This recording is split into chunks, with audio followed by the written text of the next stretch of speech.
great fighters make great trainers, but no one would have believed Chris Billam-Smith could be a world champion 2-3 years ago. The trust between the two of them, the game plan is impeccable, and that's what boxing is about. It isn't as much as it's a fighter in the ring on their own. It's teamwork and unbelievable for the whole stable. Ben, what did you make of the scorecard?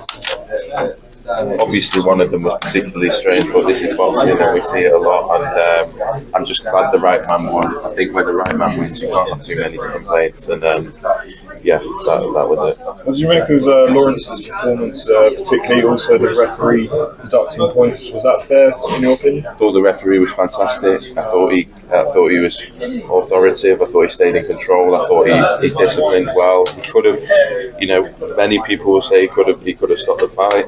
Lawrence won't be happy with that, but yeah, I thought he remained in control and he gave us 12 rounds, which we needed to see as well. And yeah, I thought he did really well. In your first stadium fight, what was the biggest challenge tonight? Look, I think it was the first time Bournemouth have ever had an event this size, and so we're building from scratch. We're building the whole thing, and the team have done incredibly well. We'll learn a lot from it. A sellout stadium like this for a hometown hero. As a promoter, you can't do much more when you take on a fight like Chris Billam-Smith, and you're able to deliver a hometown world title for him and produce a night like that. You can't do any more, and yeah, I'm really, really happy for him because no one deserves it more. Ben, how much does the defeat hurt Lawrence? It will hurt him massively. I mean, he's been world champion now for a while. It's a huge defeat, and it's against a rival, domestic rival. But he's a tough guy, and he's a tough guy mentally. And as in boxing, you can always come back from a defeat, and I expect him to. Ben, I've seen everyone's enjoyed coming down to Bournemouth this week. It seems that everyone's got a special place for Bournemouth in their hearts. Do you see a lot of fights coming down here, especially now they have a world champion? Without a doubt, I think the whole of the South Coast, Southampton, Portsmouth, all across the South Coast, Salisbury, there's so much interest and so many fighters. Michael McKinson coming from Portsmouth and Louis Edmondson coming from Southampton, and you've obviously got Pigford and Cutler as well on the card. They're huge ticket sellers, all of them, because the fans are that passionate about their fighters.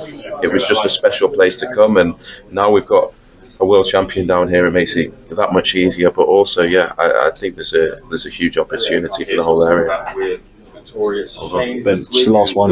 Bit of a shame to not see Isaac Chamberlain sort of on the card. What was the sort of deal there? Yeah, massive shame. I think, look, when Lowell pulled out, it was quite late. He was going to be a standby for the main event. With a stadium fight like this, you can't afford not to. But we'll be looking to get him out very soon. Expect the rematch to happen, Chris and Lawrence? At some point, I do. It's really hard to know. Without speaking to both fighters and without seeing what both camps want and without understanding timelines from the broadcast, it's hard. I want Chris to enjoy this moment, and he deserves it, and then we'll see about who he fights next. Is the fight with Isaac and last a while still something that you're looking to put on? Yeah, this is ordered. It's a British title. It's a mandatory. I believe that will be the fight that happens next for both of them. Hopefully in the summer. About to announce a show early August, and I think it will be on that. Will it be in London this time? Yes, London. Ben, Okolie moving up to heavyweight, is that something you'd consider? I think I know that the weight is difficult for him. He's a big guy, and sometimes dealing with smaller guys can be difficult for the big men, and I know that's his dream. That's where he wants to be, and yeah, I expect to see him at heavyweight soon. Tonight, Terri Harper defended her WBA championship. Is the fight with Tasha Jonas still something that you would like to make happen? It's one for Tasha Jonas. We want to make the best fights. We never stand in the way of the best fights. It's an undisputed fight. I'd love to see it. I've made that clear, but it's one for Tasha Jonas. She's her own boss, and she's done everything to deserve to be that. And I stand behind her completely on any decision that she makes. Got one more question, guys. I think that was it. That's it. All right, thanks for your time. Very much.